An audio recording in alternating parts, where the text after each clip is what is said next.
여러분 안녕하십니까? 수근수근 우수근의 우수근TV입니다. 네, 우리가 잘 모르는 중국 시리즈 5번째.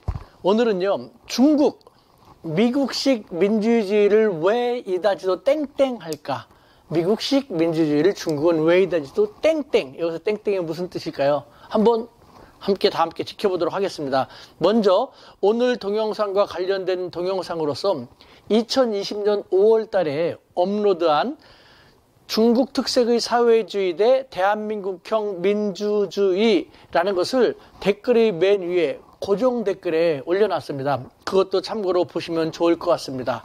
네, 여러분, 중국에는 과연 민주주의가 있을까요? 없을까요? 네, 짧은 유튜브 동영상을 만들어야 되기 때문에 바로바로 진행하도록 하겠습니다. 중국에는 민주 개념이 있었습니다. 과거에. 그리고 지금도 사실은 있습니다. 네, 먼저 과거에는요, 예를 들면은 한자만 보더라도 백성을 근본으로 하는 민본, 백성을 위한다라는 위민, 그 다음에 민심, 민생이라는 한자도 있었고요. 백성을 의식하면서 근본으로 삼는 사상이 쭉 있지 않았습니까? 더군다나 중국의 역대 군주들이 가장 무서워했던 것은 군주민수였지 않습니까? 군주는 배였고 군주, 백성은 민은 수, 물이다. 즉 백성, 민심은 배를 띄우기도 하고 뒤집기도 한다라는, 실제로 중국 역대 왕조는 밀란으로 인해서 많이 붕괴되어 갔지 않습니까? 그럴 정도로 군주는요, 지도층은 항상 민심을 의식하고 민심을 가벼이 여길 수 없었던 민본 사상, 위민 사상이 배어 있었던 것이죠. 자, 그러면 현재는 어떨까요? 지금도 있습니다. 중국에도 민주주의 있습니다. 다만 그 표출 형식, 발현 형태가 서구식 민주주의와 다를 뿐인 것이죠. 그래서 서구 국가들은요, 자신들이 민주제도를 토대로 해서 중국에는 민주제도가 없다고 하는데, 어떻게 보면요, 이는 서로 다른 것 중에서 한쪽만 옳고 한쪽은 틀리다라는 대립지향적인, 이분법적인 그런 단순한 사고에서 기인되는 좀 안타까운 발상이 아닌가라는 생각도 드는 것이죠. 자, 그러면 중국은 서구식 민주주의를 과연 좋아할까요? 동경할까요? 근데 여기서 서구식 민주주의 대표로서 미국식 민주주의라고 한다면요, 네, 그 중국이 미국식 민주주의를 부러워하는 측면이 있는 건 사실입니다. 가장 그 중에서 부러워하는 것은 지도자를 직접 자신들의 손으로 뽑는 투표, 선거제도라는 것이죠. 그런데 무작정 부러워하거나 동경하는 것이 아닙니다. 그 폐해에 대해서도 점점 더 많이 우려하고 있습니다. 예를 들면 첫 번째, 이 선거를 통해서 대립과 분열이 계속해서 초래되고 더욱 심각해지고 있다는 것이죠. 정당들은 국익이라든가 국가보다는 당리, 당략을 더 앞세우고, 그러다 보니까 국가는 계속 양분되고 사분오열되지 않습니까? 그러니 그 속에서 그 국가의 안정이라든가 사회의 안정 같은 것은 점점 더 안 좋게 되고 말지 않습니까? 중국인들은 그런 것을 많이 두려워하는 것이죠. 두 번째, 지도자들의 실력 검증보다는요, 인기 위주, 포퓰리즘이 판을 친다는 것이죠. 정말입니다. 중국식 그 어떤 정치 제도 속에서 우리식처럼, 그러니까 그 국가의 통치 경험이라든가 이 전혀 없는 상태에서 어느 날 해성철이 쫙 하고 등장하는 그런 일은 중국에서는 거의 없죠.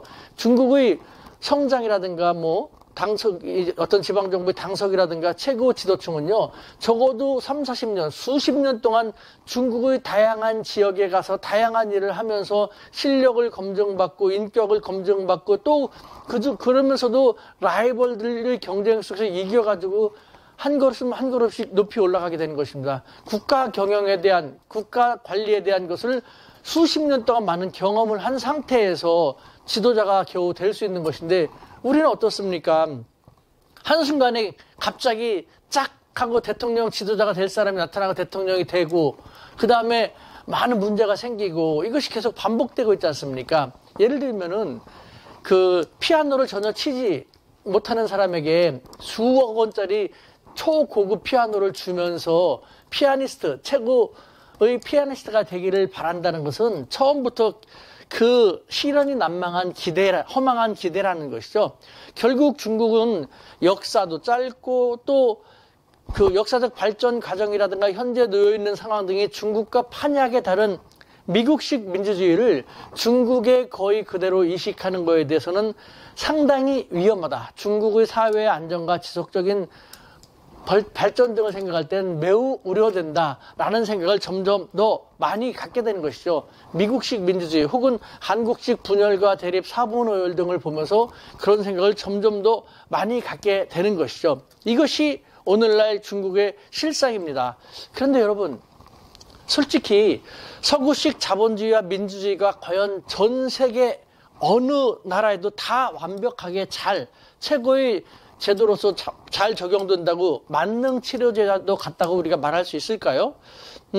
글쎄요. 전 정말 돼지고기 삼겹살을 좋아합니다만 그렇다 하더라도 그 돼지고기를 먹지 않는 이슬람 교도들에게 이것도 몸에도 좋고 맛있으니까 먹으라고 계속 강권한다는 것. 나는 좋을지 그 사람을 위해서 생각할지 모르지만 그 사람들은 과연 어떻게 생각할까요? 네. 우리가 서구 사회에서 서구식 민주주의가 좋다고 해서 중국은 그 민주주의를 제대로 갖고 있지 못하다. 그래서 동정을 하고 불쌍하다라고 한다는 것은요. 어쩌면 불필요한, 쓸데없는, 어쩌면 잘못된 그런 그 동정이 아닐까라는 생각도 드는 것입니다. 그런 일방적인 동정, 그런 허망한 우월감은 글쎄요. 사실 우리도 성찰할 필요가 있다고 생각합니다. 중국은 서구식 민주제도의 장점과 단점에 대해서 잘 알고 벤치마킹할 건 벤치하고 정면이건 반면이건 하고 있지 않습니까? 하지만 우리 서구 사람들은 어떻습니까? 서구식 민주주의가 우월하다.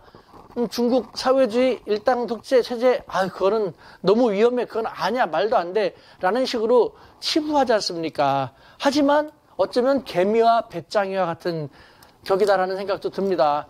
중국은 그와 같은 일당 독재 하에서도 계속해서 지속적인 발전을 쭉 해왔고 지금 짧은 시간 안에 G2까지 되었지 않습니까? 우리가 뭔가 중국식 정치 제재 안에서도 배울 것, 정면교사건 반면교사건 있다라는 것이죠. 이런 좀 더 겸한 배움의 자세로서 중국의 제도를 바라볼 필요가 있지 않을까. 무조건 안 좋다, 불쌍하다, 동정심만 한다는 것. 그래봤자 우리한테 도움될 것도 없습니다. 우리가 좀 더 겸한 자세로 성찰할 필요도 있지 않을까. 그런 측면에서 중국은 중국 특색의 사회주의를 만들어 나가고 중국식 현대화를 만들어 나가지 않습니까? 우리도요, 우리 대한민국의 실정에 맞는 대한민국형 민주주의를 만들기 위해서 더 많이 노력할 필요가 있지 않을까라는 생각도 듭니다. 이상 수근우수근의 우수근TV였습니다. 감사합니다.